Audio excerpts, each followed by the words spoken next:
Are you in a period where you feel like you are stuck in your life, that you are trapped in a pattern or cycles that you want to break free from? If this sounds like you, today I'm going to explain why you're stuck, why it is completely normal, and how to get unstuck. Stay tuned for more.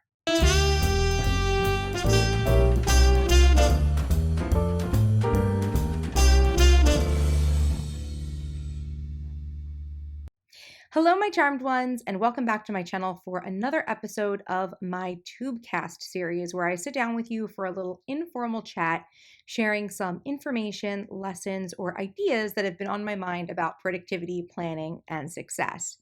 Today, I want to talk about the topic of feeling stuck and how to get unstuck. Are you feeling or have you ever felt stuck in the circumstances of your life? Maybe you tried to break free and bring on a new phase in your life, but you just can't seem to break out. Maybe you find yourself repeating the same life lessons or struggling with the same issues, and it's so frustrating that you can't seem to move past them. I'm sure every one of you listening to this has been in that situation before, wanting something different, feeling like you need something new and fresh, or you're ready to get into the next phase in your life. Like everyone, I go through these cycles too, and I think I've actually just broken out of one of these cycles that has lasted the last few years for me. I was thinking about this whole situation and what it was about for me because it was tough trying to understand what had happened that had taken me from having a good series of growth and success and then feeling like I had hit a wall. So, the first thing I want to address is that if you are feeling this way right now or have felt this way in the past, this is absolutely a normal part of the personal growth process as you move through your life. It's nothing to be ashamed of or sink too many negative feelings into, because on one hand, it's an indicator of previous success. But as we know, what got you here isn't going to get you into the next phase in your life. This situation of feeling stuck all stems from our brains and the neural pathways found there. Over the last few years, ironically enough, I've been going into a deep dive reading and researching about the human brain and how it impacts our productivity, and I've learned some very interesting and relevant information that's helping me to develop a new philosophy of productivity strategies. But let's get back to the neural pathway, what it is, how it's formed, and how it actually gets us to points where we feel stuck. Without getting into the precise scientific terminology, your brain is the command center of your nervous system, comprised of gray matter and a system of wire like connections made up of nerves and synapses, which are gap areas where two nerve paths meet and send signals across your brain. Your brain sends electrical and chemical signals through the nerves to send messages through your nervous system to essentially power all of your senses. Now, you might think that our neural pathway is sort of set in stone, like the wiring of your home.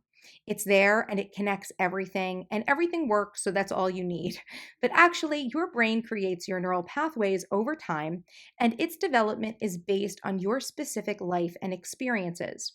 So, no two people will have the same neural pathway, and some believe that it's actually this differentiation among our pathways that creates our unique personalities. So, essentially, your neural pathway is created or added to every time your nervous system identifies that you have had new experiences, learned something new, or been through an emotionally significant event. Every time a new event is indicated by the nervous system, an area of your brain creates new neural pathway tissue. And like a spider slowly builds their web, new paths and connections are formed in your brain. When you do a new thing or have a new experience, your brain creates thousands of new connections in your neural pathway. However, if you don't do that thing ever again, after about a month, all those new connections disappear. Whenever we do something repetitively, the area of your brain where that event is paved becomes thicker and more permanent. Every time you do that thing, the neural pathway created for it gets thicker and stronger. I personally like to think of this like the roots of a tree. You know that trees have those vein like roots where they get nourishment from the soil. And the longer that specific root is able to get nourishment, the longer and thicker it gets, grounding the tree deeper and deeper into the earth. Like the roots of a tree, the longer a situation goes on, or the longer we do a thing, or live in a certain emotional state, the thicker and stronger those roots grow. Once established, those roots never go away, although it is always possible to grow new roots. Now, hopefully, you've made some important connections with that information right there. First of all, this information explains why our lives are lived in an autopilot like mode, where we play out established habits and routines over and over, because our neural pathway defaults to keep us within certain loops. This explains why it takes 21 days to build a habit. Literally, when you start doing something new or changing something in your life, physically or emotionally, the new habit can't form a permanent part of your neural pathway unless you've done it for 21 days to a month. Finally, this also explains why forming new habits is very hard for people. Not only do you need to establish a permanent neural pathway for a new habit over the course of a month, but after that, your brain still has the old pathway for whatever habit you are replacing. And guess what? That old pathway is likely stronger than the new habits pathway. So your brain will always want to default to the stronger pathway first. Remember, the job of your brain is to keep you alive by using information it learns from your senses to do so. Your brain works on the assumption that what kept you alive in the past will continue to keep you alive in the future. So it actually doesn't care if you're trying to quit smoking or start a workout routine for your health, for example. It will still try to get you to do the old habits like smoking or not working out, because that is what it knows kept you alive in the past. And how it does this is by using your autopilot against you. When you are in your autopilot mode, which is most of us most of the time, it will use the most well established neural pathways for our routines. So, without even thinking about it, you'll pick up that cigarette as part of your routine. You might not even notice you've done it, honestly, until you catch yourself trying to light it up or something like that. Of course, you do have the ability to stop yourself, and this is where self control comes in. But your brain won't make it easy for you to put the cigarette down or do whatever new habit you're trying to establish. Your brain will actually use your senses against you in this situation to try to override your decision. This is very important, so I hope that you're following along. And if you're taking notes, this is something that you need to write down and highlight and underline. When you're in a situation where you need to use self control to override your previous habits, your brain will use your senses against you. It's what it does, and you can't stop it. This means your brain will start sending signals to your body that you need the cigarette. It will change your heart rate to a panic state. It will up your blood pressure. It will hit you with the release of chemicals and hormones in order to convince you that you are making the wrong choice. If you've ever tried to change a habit and struggled with your self control, you've experienced this. This is why it's hard to change habits, because your brain will literally put you in pain and anguish until you execute on the old habit. This is why you need to have a tremendous amount of self control when making changes. And this is why you need to take yourself off autopilot and establish accountability when making changes, because your brain will react in a panic up to and until the point that you have done the new habit so many times that the neural pathway for the new habit is stronger than the old one. So, how do we use this information to get unstuck? First, you have to understand that since our brains are always operating under past conditions and want you to continue with past activities, in order for you to have gotten to the place you currently are in life, your brain needed to develop significant pathways. No matter where you feel like you are in your life, this place was at one point a major development for you. And now that you're used to it, now that the roads are paved and the challenge or the effort to form that pathway is over, you no longer feel satisfied because your life is now a well-managed routine. If you feel like you're stuck in a loop, you are. If you feel like you're living out a continual cycle, you are. But if you think you can't get out of it, you're wrong. If you are feeling stuck, you are probably ready for the next challenge in your life, the next level in your life, or the next phase in your life, however you want to think of it. You reached this point, you mastered it, and now you want to progress forward. it's perfectly natural. And the resistance you're facing from your brain is perfectly natural as well. It means, congratulations, you are a functioning human with a brain that is doing its evolutionary job right. This is the hard part. The challenge that is going to quite literally turn you into a different person, not just in terms of your neural pathway that will need to expand to break you free, but also in terms of your physical DNA and your genes. Because neurological growth, expanding that pathway, expanding your mind, actually changes your chemical makeup. This is actually really exciting. So I hope that you're super excited too, because I know it sucks to be stuck. But if you want to get unstuck, you will. And in the process, you will actually become a stronger person, like biologically stronger and superior to where you are right now. But I'll explain that in a minute. In order to get unstuck, you will need to force your brain to create new paths.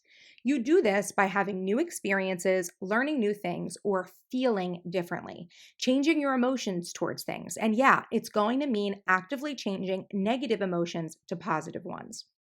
I think the new experiences and even learning new things is straightforward enough that I don't need to go into immense detail. But this would be like reading new books or listening to new music, watching new shows or programs, especially things that are outside of what you would normally watch. Anything that is truly new to you will change you in some way. So I actually like to use my feelings or attitude towards experiences to guide me. And that is the strategy I recommend you use. Again, if you're taking notes, you need to write this part down and again, highlight it because it's probably the most important life strategy that you're going to learn. Essentially, if you are given the opportunity to do something and your initial reaction is no, or you don't like something, or something scares you, you should take that initial reaction from your brain as an indication that engaging with this situation will cause neural pathway growth. If your brain or your instincts say no to something, particularly if it's something reasonably safe, it means your brain can't comprehend it because there is no neural pathway for it, or the existing pathway for it is negative. Let me give you some examples of reasonably safe experiences people might say no to. Trying new things like foods, travel, shows, music, going out with friends when they might prefer to stay in, discussing topics that may be controversial or that they don't agree with. One of my favorite quotes from Albert Einstein says, "It's the mark of an educated mind to be able to entertain a thought without accepting it." Many times, people avoid subjects that make them uncomfortable or have a different point of view from them because it challenges their neural pathways. But discussing or exposing yourself to a topic doesn't threaten your life. It doesn't even have to threaten your opinion. But what it will do is expand that neural network, and heaven knows your brain absolutely doesn't want that. So, for me personally, even though I just learned this information within the past year or so, I've actually been executing on this idea of challenging my comfort zone for a while, which is exactly what this strategy calls for.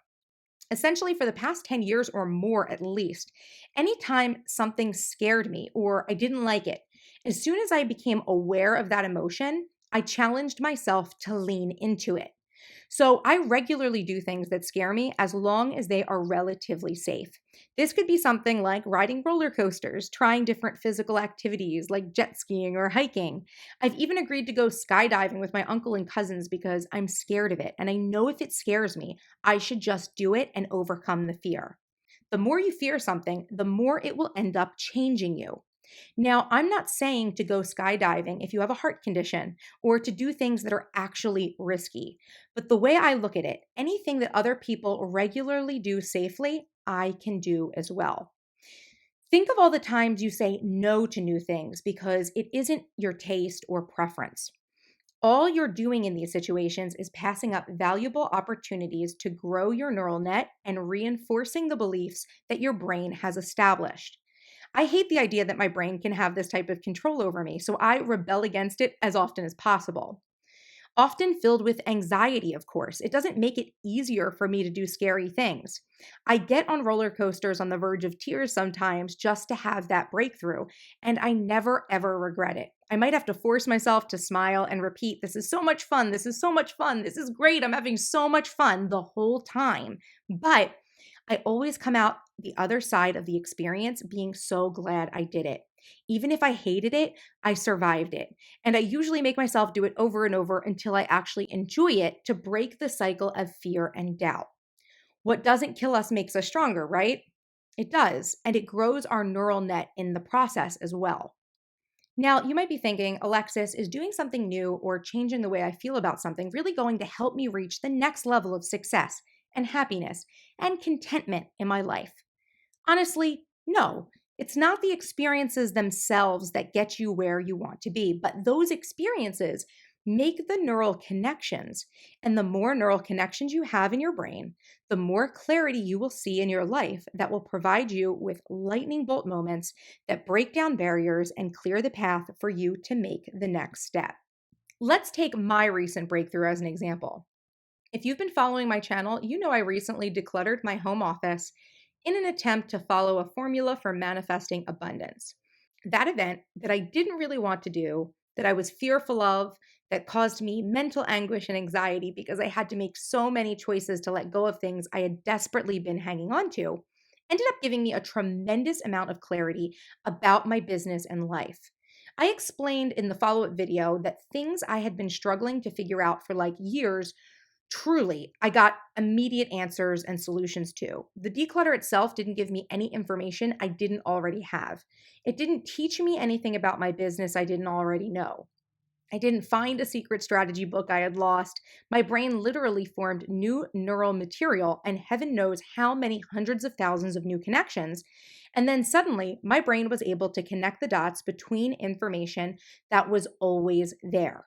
Information I had seen the day before that didn't make sense to me, the next day, all of a sudden, made perfect sense, and I could see how everything fit together. Because my brain had grown.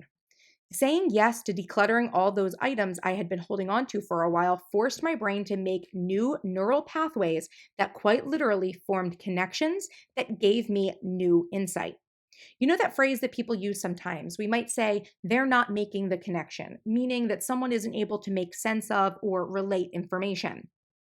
We're actually referring to neural connections with that phrase. You can show two people different pieces of information that might relate, and one person's neural pathway can see the connection and another person might not. It has nothing to do with the information and everything to do with the way their neural pathway is structured.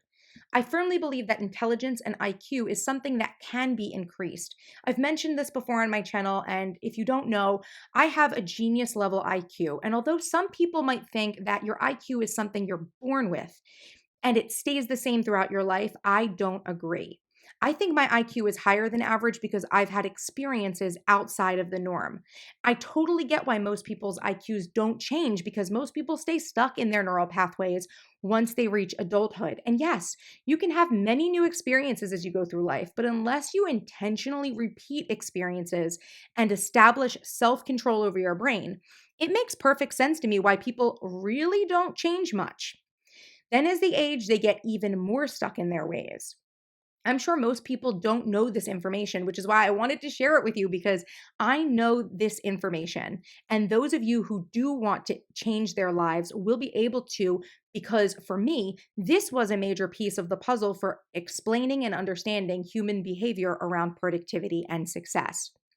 Now I get to tell you the friggin' awesome part of this whole process, the part where these changes will literally help you become biologically stronger by helping you express new genes in your DNA. Again, I don't want to give you a lecture on DNA, but to give you a quick and dirty, our individual DNA consists of countless amounts of genes and possible gene expressions. These are things that cause you to have a certain eye color or hair color. They make you a certain height and body type. They make you susceptible or immune to disease. And our DNA has so many options programmed into it that the average human activates only a few percentage points of this material during the course of their life. Scientists don't really know why we come programmed with so much that we don't use, but it's probably an evolutionary thing. We come prepared with programs to run in various circumstances based off of our lineage, and from conception onward, you activate what you need, and those gene expressions literally build your body. So, how are you activating these gene expressions? Have you made the connection yet? The answer is your brain and neural pathway. When you build new pathway material, your body has to tap into your DNA and it activates new gene expressions. Remember, your body is developed and grows over time as a direct reaction to the information your nervous system transports to your brain. This is why people exposed to smoke for a long time might activate a gene for lung cancer. It's why some people who have trouble with managing their weight can develop diabetes while others don't.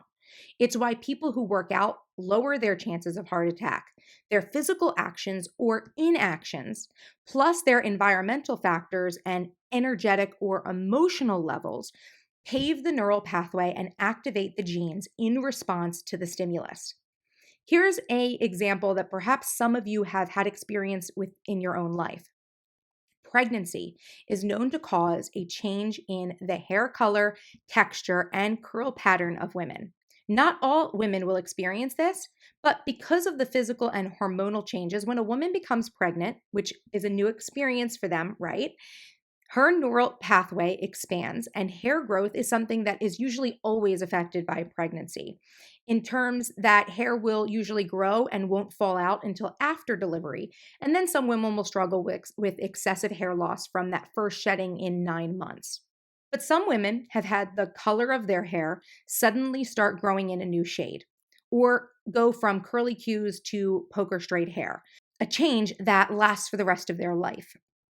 We don't know how to control the outcome of this mechanism as science, but we know it's there, and we know new experiences, information, or feelings trigger the DNA and genes as they form the new neural pathways. I have my own working theory that I'm trying to very non scientifically test on myself, that I think we might be able to direct the results that we want through intention setting as we make these changes and intentionally develop our neural pathways. Remember, I set an intention for what I wanted from that declutter, and it worked. I wanted it to reignite a fire under my butt for my business, and it did. I wanted clarity, and I got it. I've been testing this process with other elements of myself. I don't want to go too much into it right now, but this does include physical elements of my body as well. Again, working theory, and I've had some positive results so far, but nothing that I'm going to be publishing a paper about just yet. So, this probably wasn't the explanation that you were expecting for how to get unstuck, but it's the strategy that I have and am using. And there are many other people researching this area in more scientific methods than myself and in different contexts with different applications.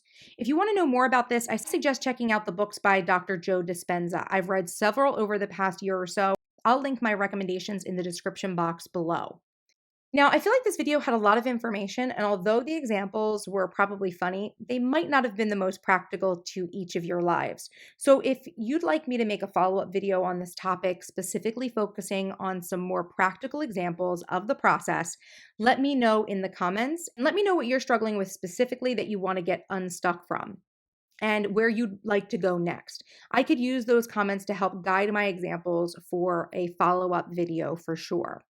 For now, I definitely recommend listening to this audio over and over again. I know there's a lot of information in here, and I understand that it might be something where you're not going to get the full picture following along with me in this one pass through of the video.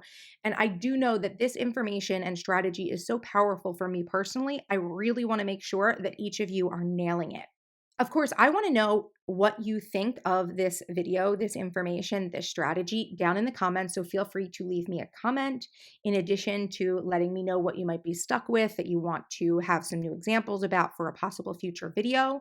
Now, if you enjoyed this video, please make sure to give it a thumbs up. And I would definitely recommend sharing this with other people in your life that you think would find it valuable.